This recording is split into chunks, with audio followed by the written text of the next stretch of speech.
Hi everyone, good evening. Welcome to the live Q&A session. This edition, we've got someone from GMAC. We've got Seema with us from GMAC. Seema is Associate Manager, Candidate Outreach and TPO Relationship for South Asia region. She is the person that we could have today to get to know a lot about what this GMAT Focus Edition is all about. We've done some shorts, we have done videos, we have read it in multiple places as to what is happening in this GMAT Focus Edition. Uh, and this is the time when you could actually get all of your doubts clarified. We had posted about this event on various of our social media platforms, and then you guys have come up with your questions. So I'll get started with the questions. One thing about Seema as a GMAC associate manager dons one hat, but Seema is like a lot closer to where we guys come from. Seema has been associated with the GMAT preparation for close to 7 years, primarily as a verbal tutor and then as a product manager in various companies. And she had even run her own test prep company. So one is Seema as a GMAT person for this particular session. Second, you guys can actually, within the framework of what she can share with us, ask Seema for tips about how to prepare for GMAT verbal and everything, right? The tutor in her will probably come out and she might be able to tell you things that not as a GMAT person, but as a GMAT tutor, what she would have advised students, right? Glad to have you, Seema. Please welcome. Thank you so much for that very, very warm welcome and things that I'm really passionate about that you've actually spoken as well. We've got a bunch of questions, as you are aware of. I'll start with one by one. And guys, as you're watching this, if you have any questions, please post it in the chat box. We will take it as soon as we get done with these questions, the ones that we received on our social media platform. The first one is, can you quickly walk us through why the GMAT is changing and how is it changing? I mean, what is the rationale behind changing it right now, right? And what are the changes that are expected? Just to recap for everyone's benefit. Sure. So, see, since 1954, GMAC has, GMAT has definitely been the key indicator for candidate performance for graduate business degree programs. And since then, it has obviously continued to evolve in various ways with introductions of certain sections, changes in registration policies, and so on. And even after that, even in the recent past, we have been working together with business school admission professionals, faculty, and of course our partners as well, to make sure that it continues to remain the best business assessment. And that in today's world there's a diverse candidate pipeline, so it's very essential that we create a testing experience that helps these candidates in terms of time, in terms of what's expected, what's required, and of course the schools also to assess the candidates readiness for the academic rigor of a business education, because that's very different. The candidates may come from various undergraduate background fields, but what they're getting into is a very specific domain or aspect. So in addition to that, the business needs have also evolved. And, again, in the last couple of years, we have engaged with numerous businesses, and we've understood that critical thinking, data literacy, the problem solving skills, and all of these to form very complex judgments, they are essential to succeed in a business education and a career thereafter. Okay, so basis that, having created a research program to help understand how we can improve this particular experience, make sure that these particular skills are tested. We have spoken to over 65 schools globally, to with various mix of programs and different sizes. We've also done rigorous testing with more than 5,400 candidates globally, and the Focus Edition that's right now out there is a result of all of that understanding of that need, the research and the evolution, I'd say. So a very long response, but if I could, I'd probably kind of continue to talk a lot about it. Moving on to the kind of features that are actually introduced into this Focus Edition. There's a lot of, in terms of test preparation to test taking experience, with the test actually getting shorter. From 3 hours 7 minutes, it's moving down to 2 hours 15 minutes. So the content is more focused, there are more relevant content is being focused upon. That means that less relevant content areas moves out, meaning there is a reduced prep time. So that's a big thing. Now, moving on to the testing experience, again, when the test is shorter, more concise, plus a lot of pressure points like, score sending, score selecting options, reviewing and updating the responses option, when all of these are actually introduced, it makes the testing experience much more comfortable and much more accessible, I'd say.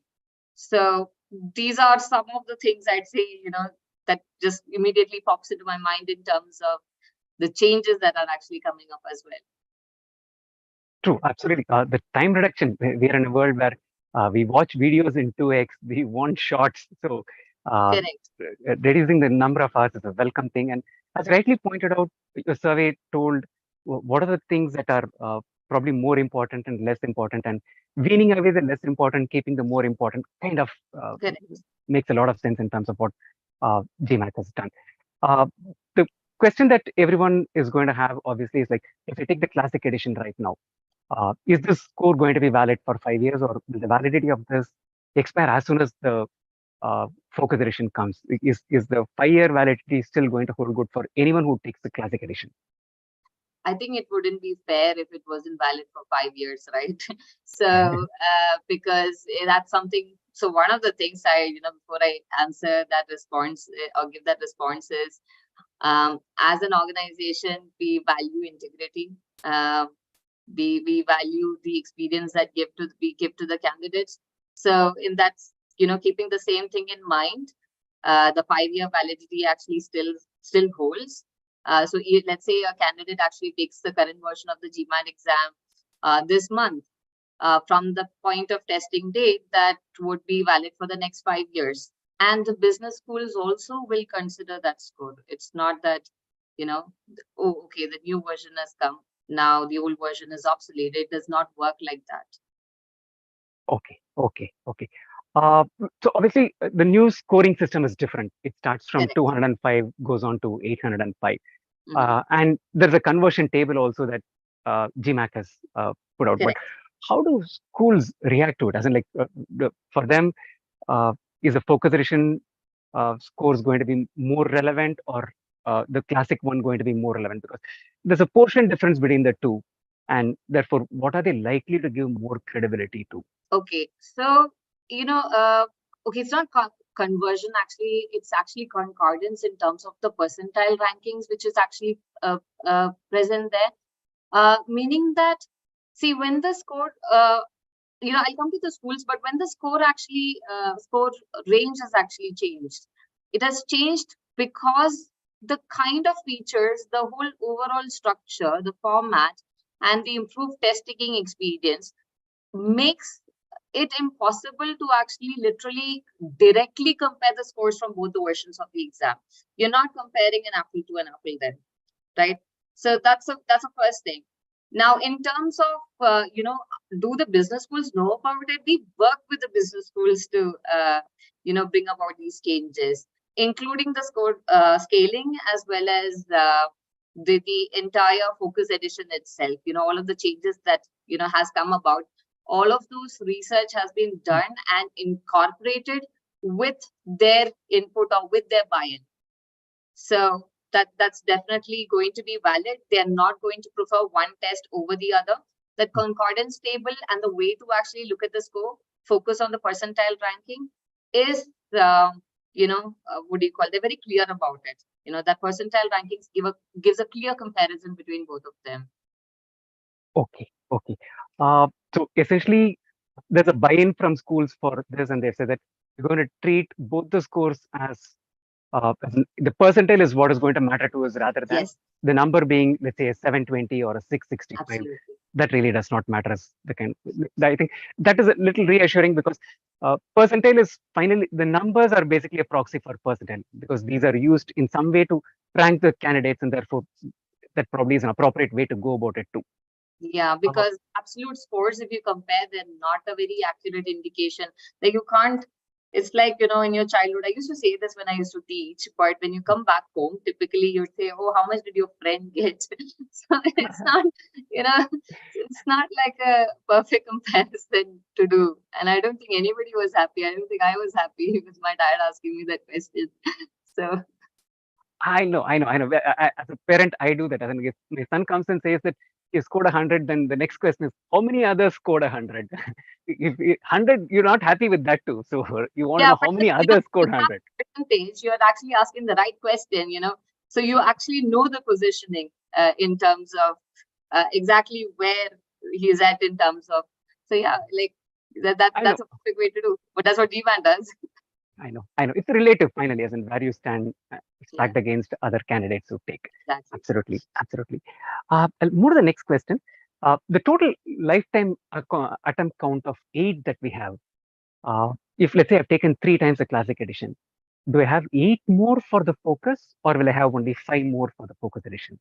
Yeah, if it was like a perfect world, I would have said 8 more for the focus, but no, this 8 times of lifetime limit is applicable across both the versions of the exam. Essentially, just the format of the exam is actually changing. GMAT is still GMAT, right? So the policies that are applicable, that still remains the same. So if somebody has taken the test twice already, then the remaining attempts would be what would be remaining for the focus edition. Okay.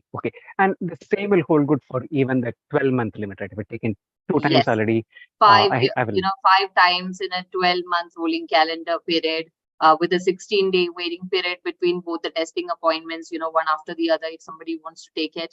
All of those things, the ID requirements, the general registration policies, and these aspects, including 5 pre-score reports that's available for the candidates, that's still there for the candidates. Right.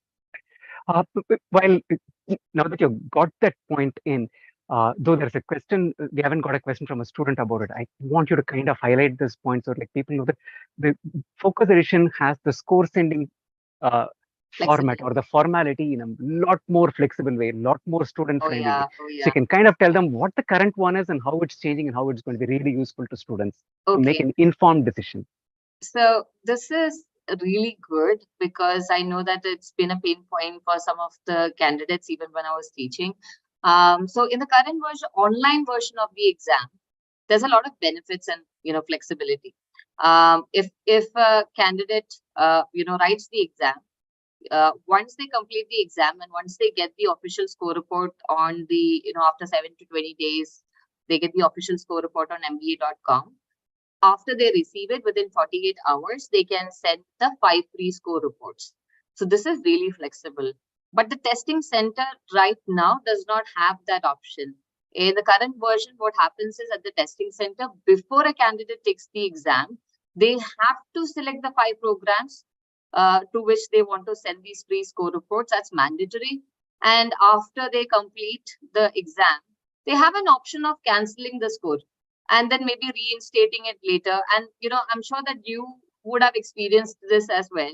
Many people come back to you and ask me, should I cancel it? What if I don't get a score that is, that I want? And that adds a lot of pressure during the test itself. Now, whatever is available for that online version, that has been extended to the test center version also with the focus edition. So no more pressure. Plus, so they can actually see their official score report, as in they see their score report as soon as they finish the test, take 48 hours after the official score is available, and then they can send it to schools, right? Correct. And also one more thing I wanted to add with this in this aspect is current version actually sends the historic reports to the schools, business schools. That means when I finish my exam and I send the scores, my business school would see all of the tests that I've taken so far, the scores for all the tests that I've taken so far. But with the focus edition, the business school will see only the test score with including the sections of the test that I want them to see, the one that I select and send to them. Awesome. So all my past sins are washed away. Yeah. Forgive me. I come with a clean slate. Your sins are gone. Yeah, pretty much. That's lovely. That's lovely. As in, like, I know, I used to always wonder why is GMAT behaving like a religion sometimes, putting so much constraints on students. Now they suddenly become very laissez-faire and students really appreciate what is actually happening. Right. Let's move on to the next question that we have. Will the current GMAT completely stop as soon as the focus edition comes into picture, or is there going to be a time where both will be available? There's an overlap this for about a few months or few weeks when someone can take both the classic and the focus edition. Yes, there will be a period of overlap. Right now, the testing test registration is going to open up on August 29th, and testing would begin in Q4, right? And we would be announcing, dates about that also very soon. So Q4, when the focus testing starts, during that period, you would also have the current version of the GMAT, and the current version will sunset sometime early Q1. So a lot of people would have prepared for the current version, and they want to make sure that they attempt that particular exam, or this particular version of the exam. They will have the flexibility to do so. So they don't have to get worried about that. And then later on, if they want to take the focus also, that will also be available to them. So Okay. Okay, I'm going to ask one more question, stepping back to what you said earlier. Once the focus edition is available, uh, the the classic edition score sending is going to continue the way classic edition score sending goes, right? For example, if I've taken a GMAT earlier, I did not cancel the score. Let's say I have 680 in that, and I take the second classic edition, I get a 710. When I send the 710 scores, those schools will receive my 680 or 690 and the 710. For classic, it's going to continue in the same old fashion. The change is happening only for focus edition. Am I right? So I think I probably have to come back on this one with clarity, because my understanding is not exactly that. But you know what? Probably I'll give you this answer in detail, and you can probably share with the candidates as well. Okay. Yeah. Someone was asked if I want to take the GMAT right now and apply only after 2 or 3 years. Probably students who are in their final year of college, they're asking which version should I choose? Should I go with the focus edition or with the classic version? So as I said, in case they have actually started preparing for the current version of the exam, that's the classic GMAT, they can choose to take the classic GMAT right now, because why miss the opportunity to take the exam? That's what I think, because you do have the opportunity to kind of like try out the exam and see whether it actually works for you or not. If it did not, then you can think about actually doing it earlier. It really makes sense with respect to what time line you have, or let's say, when I say timeline for preparation, sometimes later on you may not have the essential time to invest in preparation, and you want to do it sooner when you have it right now. So even if you did prepare for the classic version, and if you did take the test, your preparation does not go waste. Because as I've mentioned, the less relevant content areas are going to get removed. That means the other content areas actually remain the same. So you'll be able to use this preparation for your subsequent attempt if you did want to take it later. So that would be my advice, to see if you want to try this one out now when you have time to prepare, depending upon what space you are at, and then later think about it if you do want to take it again later. I think that's a beautiful advice. That's a beautiful advice. Simple reason, you cannot reset the clock next year same time and want to take the classic, even if you want to, it's not going to be available. Right now, if you started preparation and you can take the classic version, let's say you get a score which is up to your liking, say 730, 740 kind of a score. You don't even have to look at the focus edition. Should you choose to take the focus edition also later on, despite getting a very good score in the classic version, you have the choice of doing it later, but you can't come back and do classic once, probably in Q2 of next year. So lovely advice. Am I right in kind of summarizing it that way, Absolutely, Seema? absolutely. I am just saying that when you do have an opportunity, why miss it? Absolutely, absolutely. Lovely, lovely, lovely. Uh, going to go to the next question. This is like specific. Someone wants to apply to the PGPX programs of the IIMs and the ISB. So deadlines are happening earlier, right? So will they have, is the question that is very clearly is like, how soon are you going to announce the dates when GMAT Focus is going to be available? Did we get an Pretty soon. inkling for that is what their question is. All right, pretty soon.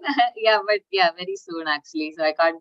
I mean, I wouldn't be able to kind of like talk about it right now. But yeah, you can expect it pretty soon as well. So, but I'd say, if I want, to give a perspective, if you are applying for round one, especially for the PGPX program, if I'm not wrong, that would fall sometime around September.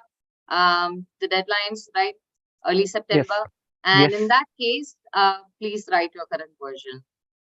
because obviously I'm talking about Q4, the testing beginning. So it is not going to align with your, preparation or your application for the round one for sure. And round two, for if I'm not wrong, I think around December sometime. So again, yeah, possibility you would have all the information you need by then. So yeah, you can I kind of think about it. Again, remember that when focus comes out, your testing happens, you have your timeline for getting the scores. You need to get a lot of your application bits done.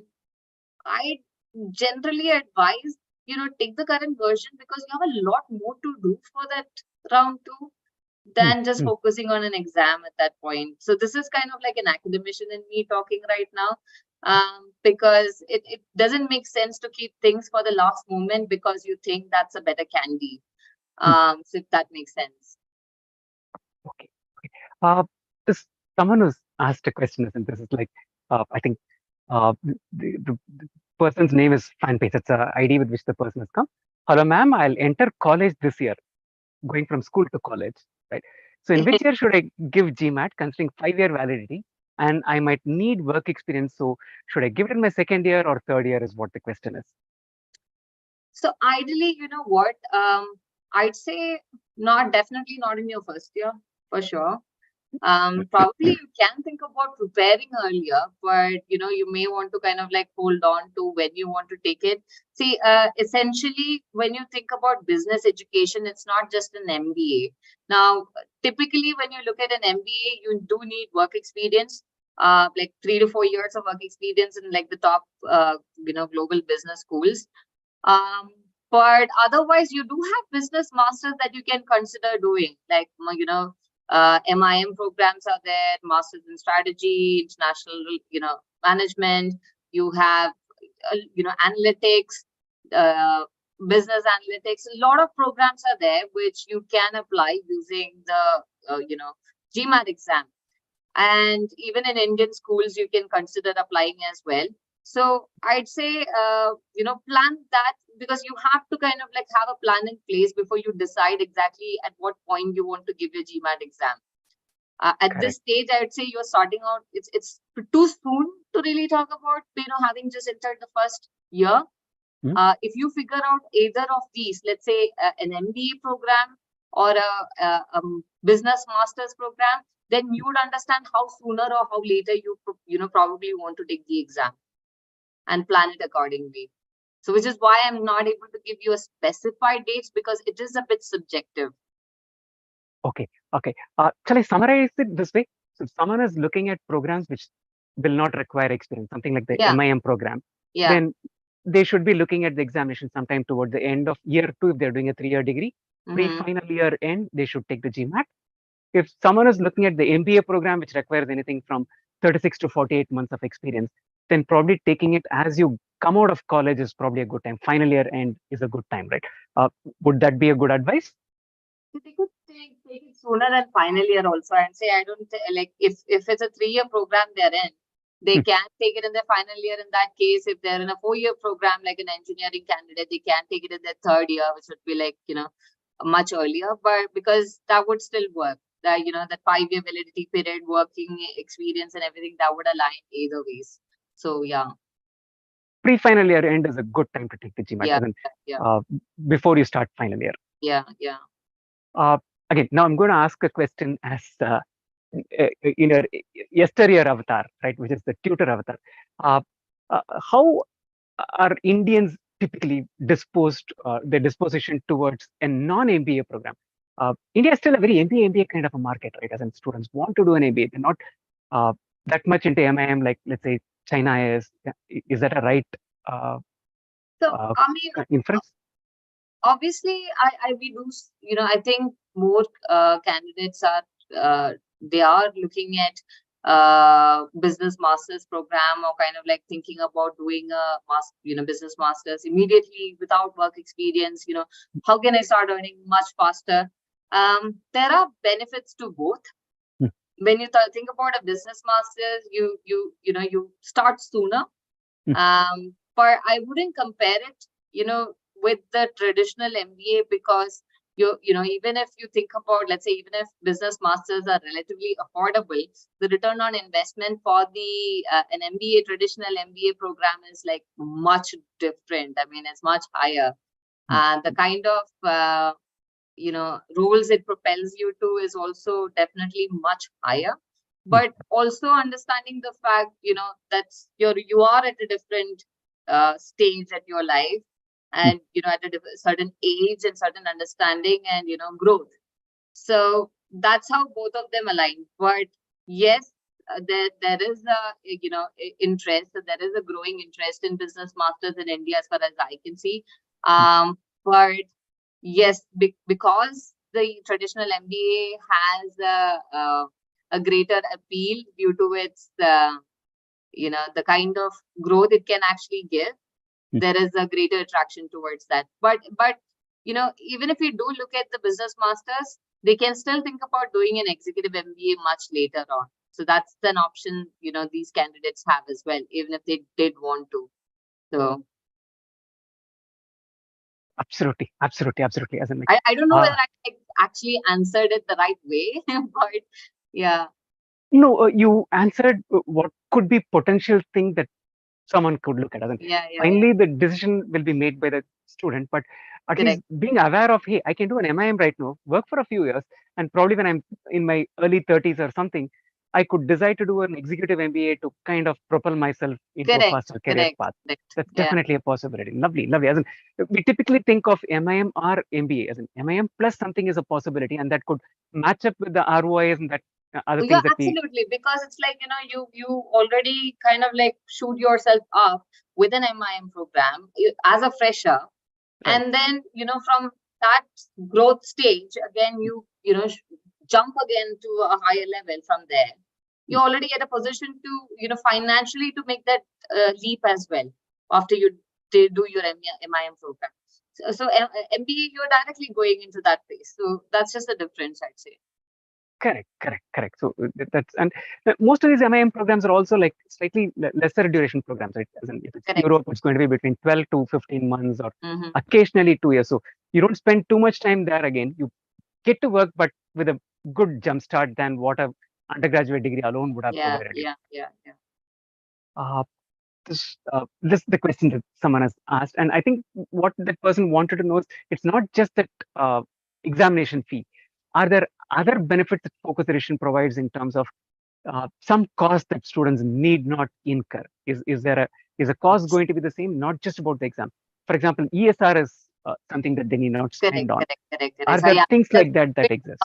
Actually, because while the cost is at par with the current version of the GMAT exam, the kind of benefits that you get with it is quite high. The official score report now includes a lot of detailed performance insights that the current version now actually gives it an additional cost. That's like $30 additional for the enhanced score report. But with the Focus Edition, within that registration fee, you actually get that all of those performance insights within the official score report when it gets delivered. And this performance insights are pretty broad, because you have performance by across the exam, like by section in terms of your total scores and your section scores, the percentile rankings for those. You have performance by school or program. That is, let's say you wrote the exam and you send your score to a particular school, and you will be able to see how what your percentile ranking is versus the other candidates who've sent the scores to the same school in the past 5 years, right? And so they'll be able to stack up against how their performance, their chances in that, against the other candidates who send the scores as well. Then you have performance insights by content domain, question types, fundamental skills, time management, because the time spent on a specific response really is important for pacing. Managing your time and how much time did you actually spend on each response and such.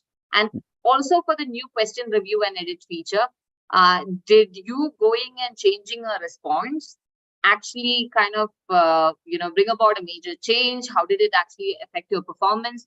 All of these things, will be there in that official score report. So. Oh, so the ESR is even going to tell me like, I changed a couple of responses and that impacted my score to this. Yeah. Will I have that insight? So now there's no ESR. It's just the official score report with all of these details. It's much more than what ESR actually provided, to be very honest. Okay. Yeah. Nice. That's wonderful. So if someone were to decide to do a second attempt, then this is going to be very insightful. And Correct. someone who has a good score and wants to know what I did well to get the score, even for them, they don't have to spend that extra dollars to understand this. It's going to be available to them as it is. Exactly. Got a few questions on the chat box. I'm going to quickly run through them. Will the GMAT Focus Edition also be available as an online version? Yes. The delivery is going to remain the same as is. That is, it's going to be available online as well as at the testing center. Okay. So it's available online. There's one more question down the line, which says, Focus Edition is not going to have AWA. How are adcoms reacting to that is what the question is. We wouldn't have brought about the change if the adcoms didn't want it like that. So that's a simple response to that, because none of the changes are something that GMAC woke up on one day and decided that, oh yeah, let's chuck the AWA.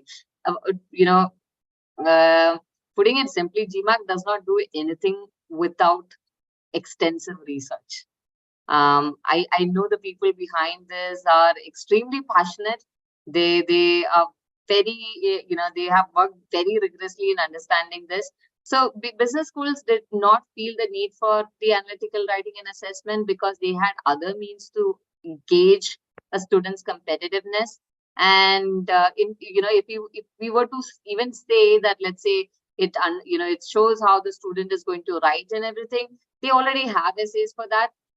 Besides that, one of the intention that the analytical writing served was also to gauge critical thinking. And for that, we already have something incorporated that, does its job.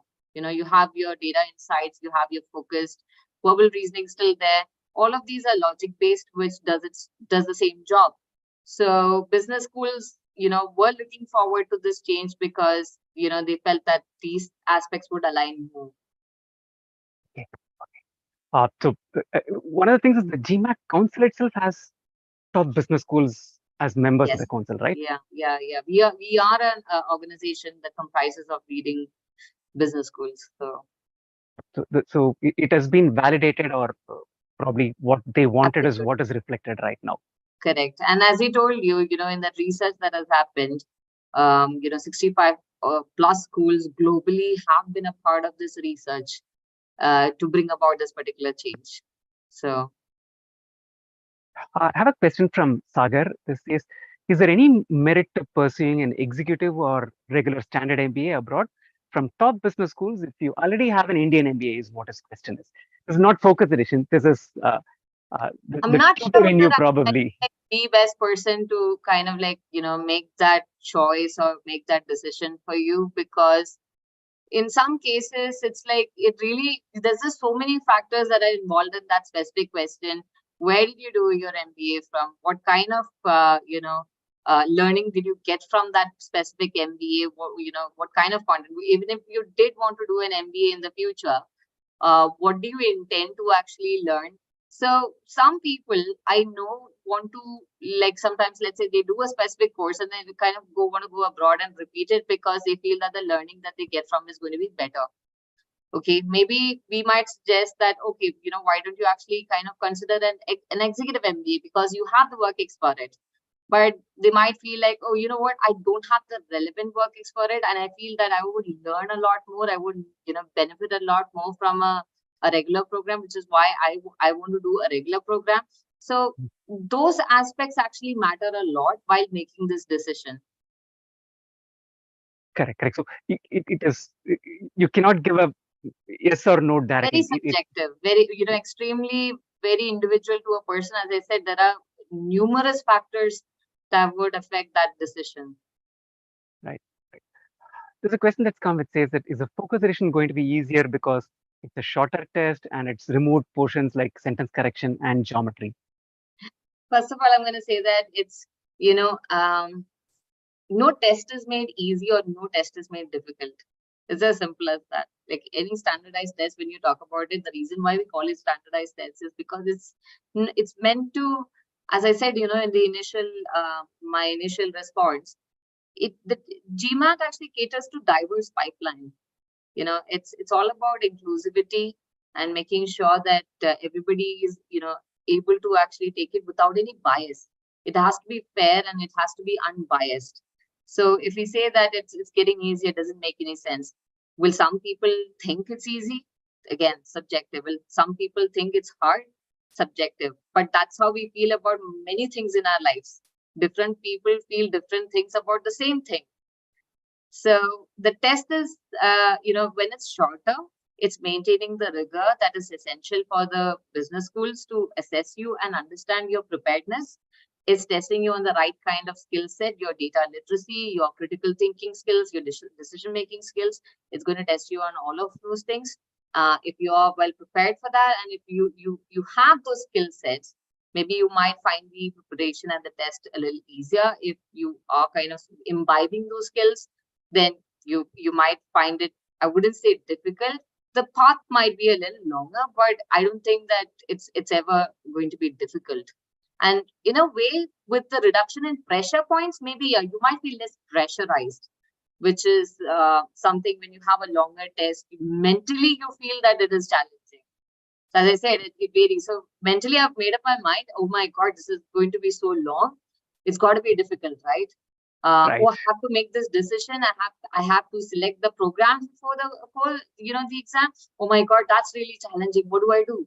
So those pressure points going off, that might, make it seem definitely more appealing in general. So yeah, that would be my response to that. Absolutely. And some people will think that, hey, let me take it when sentence correction is there. I'm good at grammar. They would feel it. Someone equally might think that, my God, sentence correction is finally off. So it No, changes from person to person. Sentence correction, I have, not about geometry, but I know what it is, what's in there. But as I said, these were, when you talk about sentence correction, it focused a lot more on the language skills. While it did look at the decision-making skills, it did lean a lot towards the expression of the language. And which is why that was actually, moved from there. And in terms of geometry also, again, less relevant skill, which is moved from there. But yeah, it's very subjective.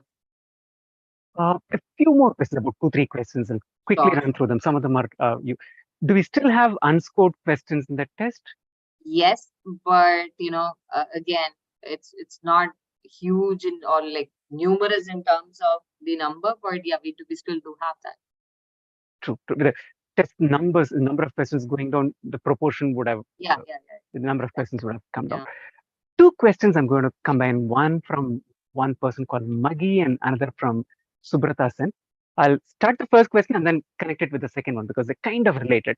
It is, how will my score change when my answer changes during review? That's from Maggie. And Subrata has a question saying that if there's an option to review questions, how will the level of difficulty change in an adaptive algorithm? An adaptive algorithm is supposed to work where the level of difficulty increases or decreases based on the correctness of your answer. Okay. So these were kind of, I thought, connected. So I get that. So I'm not going to get into like technical lingo or that sort of thing, but I'll say that the difficulty matching, that is the age old what we have been speaking about while helping people prepare as well. That you answer the first question and then the next question gets more easy or harder and putting in simple terms. That still remains the same. That doesn't change. But in terms of algorithm, there are several other things that are taken into consideration. As I said, I'm not getting into details. It's not really that important to get into details, but other factors are also taken into consideration. In the case of, let's say, review, you have to answer the response, give an answer, only then you can move to the next question. Or the exams is still going to follow the same thing.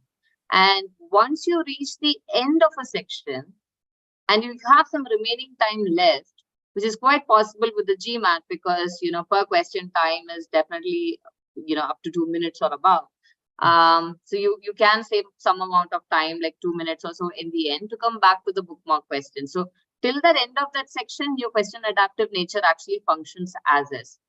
Let's say you went back and you change a response, you update a response, there would be a certain kind of adjustment that is actually made to accommodate that change towards the end. Let's say kind of like an adjustment in the score scaling, right?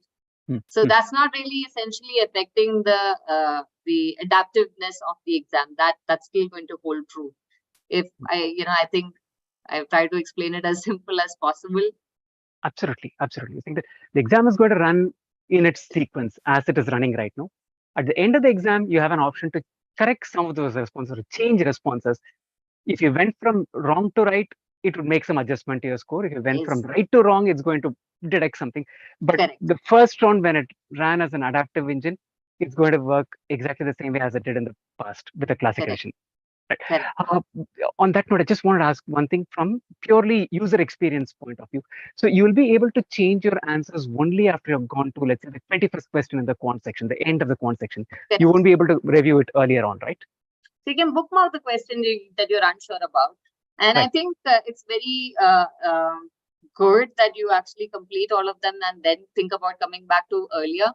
Because otherwise it's very easy to get confused. I mean, you have the entire free option, you come back and change as many as you want. Realistically, it's not really possible to come back and change. And I know that from my experience teaching, most people are not able to use that. But let's say they've marked it, they can review as many questions as they want. But as I said, bookmarking those questions helps you understand exactly which question that you want to come back to. And that will give you a fair chance of making a decision as to, do I go back and change these particular responses or kind of like the other two, or whichever you have actually selected, and you'll be able to take that call accordingly there. Super. There's one more question from someone by name Tara. She's asking, will my mark in the first section impact my second section difficulty in the GMAT focus? No, not really. I mean, while to a very minute extent, but it's actually negligible. I mean, it really doesn't have that kind of impact that we are really talking about. So it's not section adaptive. That's what you're asking. It's within the section question adaptive. So it doesn't have like a major impact on your remaining sections. So one should not base it as a reason to choose the section order. Actually, not at all. So I've had the conversation with a psychometrician also regarding this. So I know for a fact that really is not something that we should be even kind of like discussing in terms of, that's going to be a big impact. So thank you. Someone by name James. How many days before the exam can I register for GMAT Focus? Will dates be available? Not many current dates are there in my city for the classic edition as what. Which city are you at? So I probably can look into James, that. which city are you from? Can you basically give that information in the chat box so we can find out and let you know? Yeah. So I mean, obviously the testing opens 6 months in advance, and if candidates kind of like reach out and give this feedback to us, we would love that, because then we would be able to gauge and understand how to make that availability a possibility also. So awesome. So one of the things that you guys can do is, if you find that dates are not available, how could they reach this information to GMAC or to you, Seema? There's a customer support on the GMAC website. So, I mean, I have not picked it out right now, but then when they go to mba.com, they can actually access it. The customer support email ID is actually available, as well as a number is available. And I don't have a problem, kind of like you can give my email ID as well. I'll do that, or I could ask them to post it in our social media platform. I'll forward those questions to you. That's that would be even more easy, because a lot of people actually come in contact with you, and I'd be able to kind of like reach out and find out whether what exactly is the issue, or if you do find that something is not available and there's a delay in that, I would say find an alternative and then just go for it, because like don't wait thinking about certain aspects, but we'll definitely, I'll definitely make sure that I come back to you and give you a solution for that. So James is from Mumbai. He has said that he's okay, from Mumbai. it's surprising. I mean, do have a lot of testing appointments open Lots. there, but yeah, let me have a look at it. So Okay. How many responses for each section I can change at the end of the section? You can change up to 3 responses. That's a question from Purnima. I just wanted to add one more thing to the testing appointments. Please do make sure that you're booking well in advance, because right now is kind of like the peak period where everybody's doing that last minute run. Okay. So you might not find a lot of testing dates, and that's why planning is very important for your dates as well. So just to put it out there. Absolutely. May to November, May to December is peak season. Yeah, Everyone catches timelines. Right. Awesome. You've taken so much time to answer these questions patiently. Would you like to add anything as kind of closing note? So like either in terms of preparation or in terms of expectations from the GMAT, or anything that you like as an I'd say in terms of preparation, I'm going to give a general advice that would be applicable across both the current version as well as in the future with respect to GMAT Focus. Do understand the exam before you take the exam. Try to take a practice test, gauge, put a benchmark that you can actually progress from. That makes a huge difference. Understand the kind of questions that you're going to actually attempt. That would help you know how you need to proceed from there. When you are, when you start your preparation basis this, set realistic time schedules. Don't, push yourself so hard that you get so fed up of the preparation and start giving up in between. I've seen this happen quite a lot, especially with working professionals, because you set yourself up for very challenging timelines, or you push yourself away, and then you feel like, oh, I'm not able to accomplish it. If it's just 1 hour in a day or a couple of hours in a week, plan it according to that. So don't push yourself. One of the other things that really helps in improving the scores, like when you hit a score plateau and then you want to move forward from there, is reviewing. Don't, I tend to say this often, don't bulldoze through the practice questions, doing one after the other, like eating everything up. Make sure that you go back, maintain an error log that helps you understand where you went wrong, understand why you went wrong, be patient. And that reviewing really makes a huge difference. And when you take your practice exams, before your actual test, get the entire experience as it is on the test date. Don't do half of the exam now, half of the exam later. Check your Instagram in between while you're writing the exam. So that's not a realistic testing experience, isn't it? You can't even take your phone inside. So please make sure that you follow all of this. And don't be confused or intimidated by these changes. All of these are coming in for your benefits. Neither the one nor the other is actually easy or hard. Stick to your preparation and take that decision and, go ahead with it. So it's going to be all good. So yeah, that's it. Thank you. That's a wonderful concluding note. Essentially, what you said about not bulldozing through the preparation. It's like you can't keep lifting weights and say that like my body is going to grow overnight, right? You need to let it sink in. You need to understand what's happening, relate to it, do a feedback mechanism of tests, course correct it, and then do it. As in, like, give it time. That's essentially beautiful advice for anyone who is trying to take the examination. Right. Thank you so much. We hope to do future sessions with you. Yeah, I look forward. Absolutely. Thank you. Thank you so much. Thank you for having me here. And thank you for all participants joining in. It was a pleasure taking all of your questions. So, bye-bye. Bye.